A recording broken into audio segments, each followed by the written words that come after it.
Okay, now we want to get to some of the practical tools for you educators.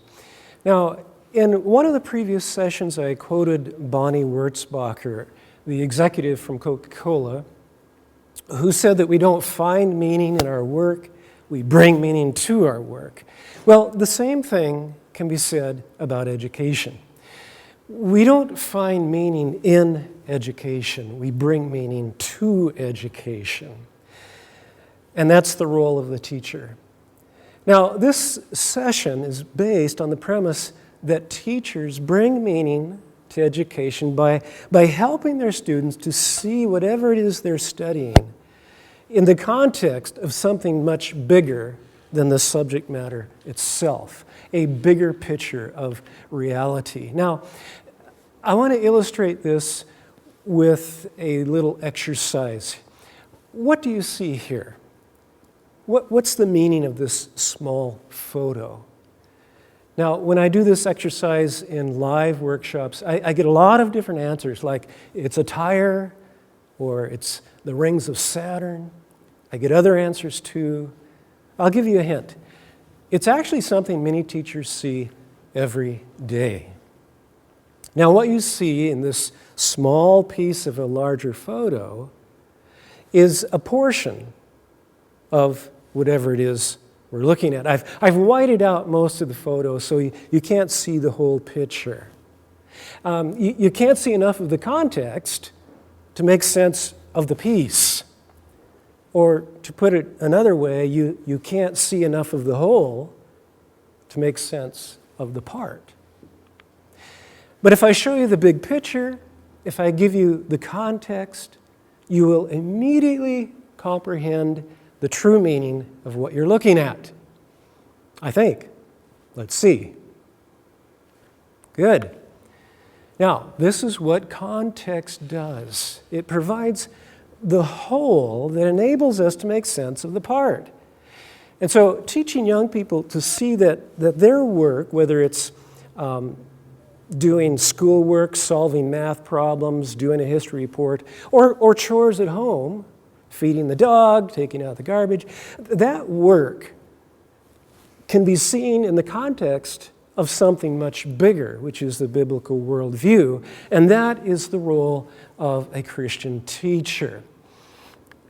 Now, the process applies as much to any kind of work, whether it's doing a chemistry experiment or making your bed. And this tool is called the Activity Contextualizer. It's a simple one-page graphic organizer that looks like this.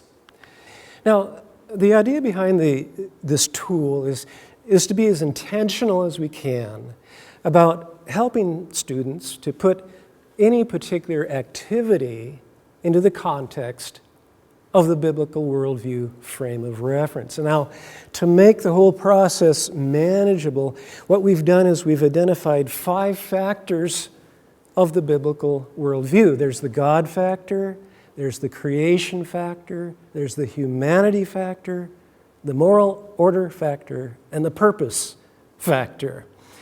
Now, by taking this big concept we call biblical worldview and identifying those 5 factors, it's a little easier to hang your thoughts on the context that we're talking about. You'll get the idea when we work through an example. Now, the first thing you do is you put an activity into the center of the graphic organizer. For example, you could put memorizing the 12 times multiplication table. Put that in the center. Or writing an essay or a research project on a certain topic. Put that in the center of the organizer. Then you want to think about really thought-provoking questions for the students that will require them to put that activity into the context of the bigger picture. I'll give you some examples. Let's say you're teaching art class and you're doing a unit on oil painting. Now, you would write oil painting in the center of the graphic organizer, just like this. Now, we have a second resource for you called Questions for Contextualizing Activities and Projects. Now, this tool is a 2-page document. It's available on the Coram Deo website. The first page looks like this.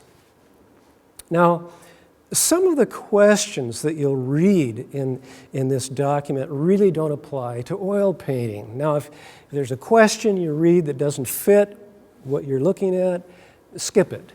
Now, and the wording of some of the questions have to be adjusted a bit for the age level of the students that you're working with. But the idea is to select at least one thought-provoking question from each of the 5 factors: God, creation, humanity, moral order, and purpose, and write that question in the corresponding box on the graphic organizer. I'll show you how. Now, first of all, please understand that we haven't written down every possible question on this 2-page document. We're just giving you ideas. We just want to get the juices going. There's a lot of other questions that you could ask about oil painting, questions the Holy Spirit might spark in your mind. But this little document will get the process going. For example, under the God factor, there's a question that asks this. Here's the question: what joy might God receive through this activity? What joy might God receive through me doing an oil painting? That's a thought-provoking question. You want to pose questions that are open, the questions that allow the students to think up the answers, to connect the dots in their heads. And you know, a lot of times asking questions are really much more powerful than making statements. And that's what the graphic organizer is for. It helps a teacher to engage in a conversation about the subject matter in the context of something much bigger than oil painting or soccer or algebra.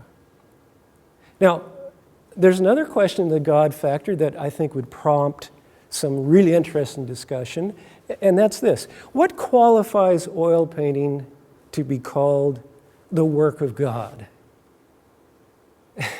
We want students to see that oil painting is the work of God when it's done in response to that cultural commission of Genesis 1. They're doing God's work. They're responding to His commission to govern over oil and colors. Now, it doesn't mean that you have to paint a dove or a church steeple for oil painting to be the work of God. When God is imitated through oil painting, He is glorified, even if that's a painting of a mountain or a person. Now, let me show you 5 worldview questions that one educator selected and put in respect to oil painting. It's just an example. In the God factor, the teacher says, how do you think God feels about oil painting? In the creation factor, the teacher says, how can oil painting celebrate or affirm God's creation? And in the humanities section, you have a question that says, how can oil painting affect people, positively or negatively? And then in the moral order question, you might ask this one: what determines whether an oil painting is good or bad? That ought to spark some very interesting conversation.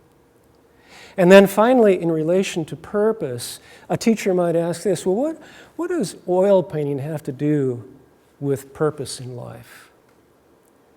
Now, understand that any classroom conversation that you have, you don't know what direction it's going to go. You may only get through one question in a 20-minute conversation or two. That's okay. You may start with one question and the students will take it another direction that's even better than you thought. But I just want to give you an idea for what it means to contextualize students' activities by asking thoughtful questions. Now, the tool can be used at any grade level, in any subject, and it can also be used by adults. And I would urge you to get this tool, put it in front of yourself, get the questions, walk through those questions in connection with your work, and see what the Holy Spirit will do. Again, it's available on the Coram Deo website, and I urge you to actually do this, not just hear a talk about it. And if you teach in a state school, you might be wondering how this tool can be used in your situation. I'm going to actually give you some ideas on that. But before I do, I want to introduce you to one more tool called the Awesome Activator, and we'll do that in the next session.